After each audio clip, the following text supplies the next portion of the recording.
Welcome to Finale 2012.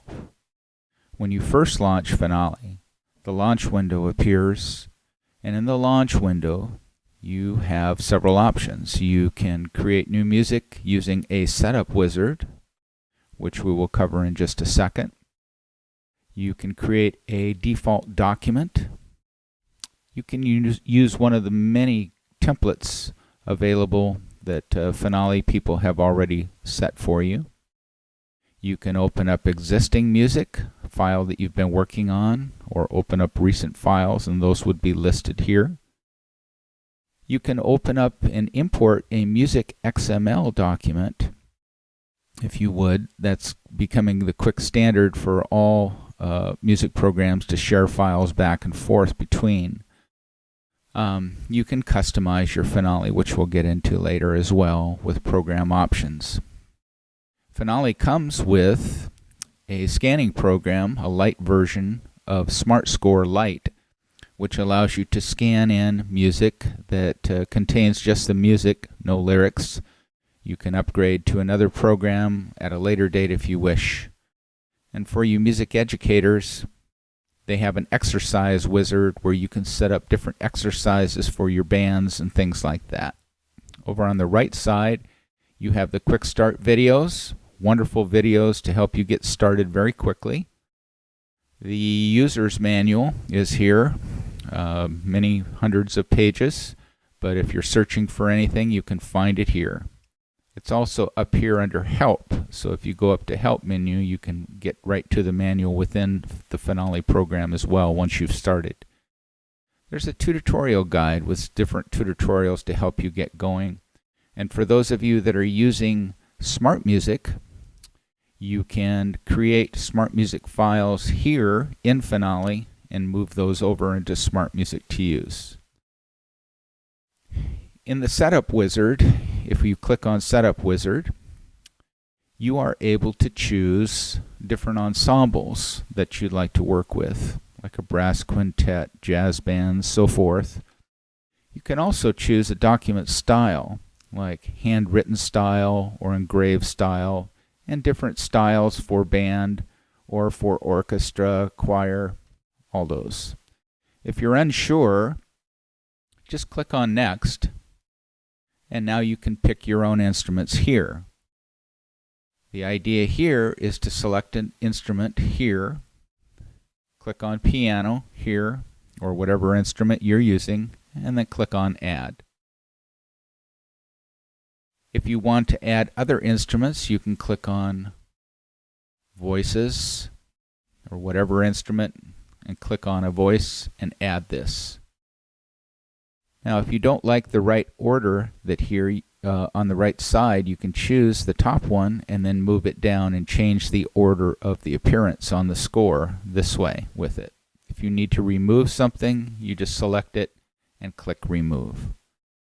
Once that you have this order, you move on to the next step. And this is where you can type in your title, your subtitle, your composer, and all of the pertinent information. Click Next, and this again takes you to a time signature window where you can choose the time signature. You can choose your key signature. Make sure to choose major or minor, whichever you're going to choose, and then select the key that you're going to write in. You can specify an initial tempo marking by typing in moderato, adagio, presto, whatever.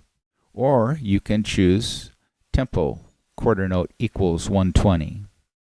It's here where you can specify a pickup measure as well.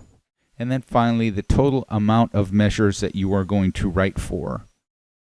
When you've set all of this up, you simply click Finish, and it draws your paper on the screen. Let's go back to the launch window just for a second. If I go up to File and choose Launch Window. So that's how you use the Setup Wizard.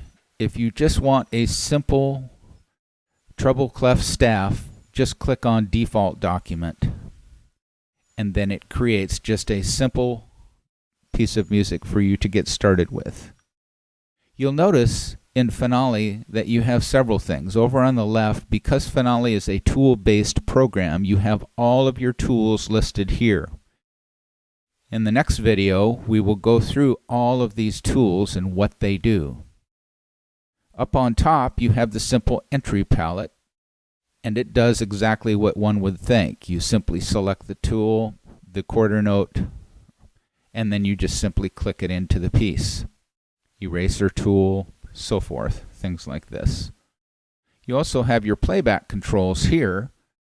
A lot of people, a lot of people forget about this little arrow here. If you click on this little arrow, it gives you more preferences, and it's here where you can set your recording tempo, right here. So pay careful attention to this little down arrow, because that will become very important later for you.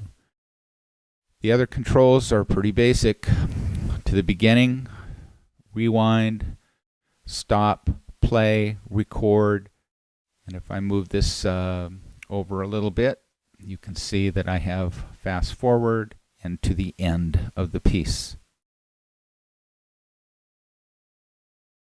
Finally, there's a view. You can look at your document in different views. If you go up to View menu, you'll notice that it defaults to Page View, but you can go to Scroll View, and I would say that probably 70% of the people that use Finale probably use Scroll View to work in. Then when they're all done, they switch back to Page View. There is another view in Finale called Studio View. In Studio View, it's very much like Scroll View, only you have a mixer over to the left where you can mix your sound, the volume of that track, simply by dragging the slider if you wish. Your panning left and right as well, and choosing what sounds that you want to use for that particular staff. It's very nice to have. So that concludes our Finale Basics movie, and now we will move on to the tools.